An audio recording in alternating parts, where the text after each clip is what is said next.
Alam mo ba na may barangay sa Visayas na hindi na natutulog ng 3 gabi dahil sa mga patay na naglalakad? Tawag nila dito, Amalanhig. Nagsimula ang lahat sa isang lamay.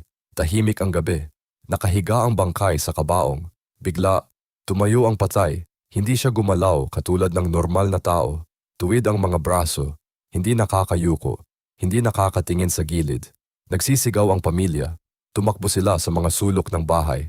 Pero ang Amalanhig, hindi makakapasok sa mga sulok. Diretso lang ang lakad nila. Sa loob ng 3 gabi, kumalat ang sakit, kagat nila ang dahilan. Kapag nakagat ka, magiging katulad mo rin sila. Natuto ang mga tao. Gumawa sila ng mga harang gamit ang mga muebles. Maze na hindi matawid ng Amalanhig. Naglagay din sila ng malakas na pabango para hindi sila maamoy. Gumamit ng asin at dasal para sa proteksyon.